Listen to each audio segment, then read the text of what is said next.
Masih terkait korupsi, Saudara, Korps Pemberantasan Tindak Pidana Korupsi Polri resmi meningkatkan status penanganan dugaan korupsi dan tindak pidana pencucian uang dalam pengadaan pasokan batubara untuk sejumlah PLTU periode 2018-2026 ke tahap penyidikan.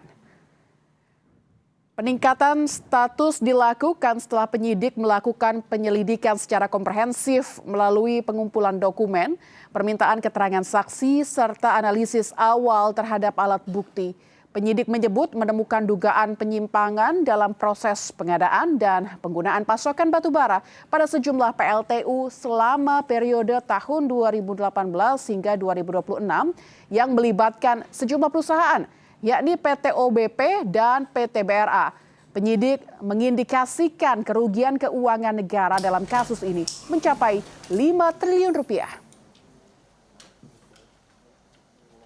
Modus yang kami temukan dalam proses penyelidikan diantaranya terkait dengan adanya dugaan manipulasi dokumen kualitas batubara yang dikirimkan atau dipasok, kemudian manipulasi terkait dengan kuantitas batubara yang dipasok ke PLTU, serta dugaan penyimpangan yang mengakibatkan pembayaran atau harga kontrak tidak sesuai dengan kondisi pasokan yang sebenarnya atau yang real. Perbuatan atau modus-modus tersebut kami duga juga berkontribusi terhadap terganggunya pasokan batubara yang berdampak terhadap terjadinya blackout atau pemadaman listrik di sejumlah wilayah di Indonesia, seperti di wilayah Sumatera, sebagian Kalimantan, Jawa Tengah, Jawa Timur, dan sebagian Jabodetabek.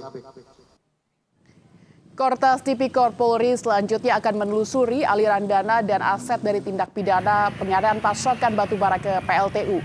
Penyidikan akan dilakukan secara menyeluruh untuk mengungkap semua pihak yang bertanggung jawab dalam perkara tersebut. Selain itu, tim penyidik akan menelusuri aliran dana dan aset yang diduga berasal dari tindak pidana. Keterlibatan pihak lain, baik individu maupun korporasi, juga akan didalami dengan berkoordinasi bersama BPK RI dan PPATK. Sejumlah pihak dari Kementerian SDM juga disebut ke depannya akan turut diperiksa. Berkaitan dengan blackout tadi, itu memang juga bagian dari objek yang akan kita lakukan proses penyidikan. Tadi seperti yang disampaikan oleh Direktur Penindakan, ada beberapa saksi termasuk dari SDM juga akan kita lakukan pemeriksaan ke depannya. Ada 16 keterangan yang sudah dimintai keterangan.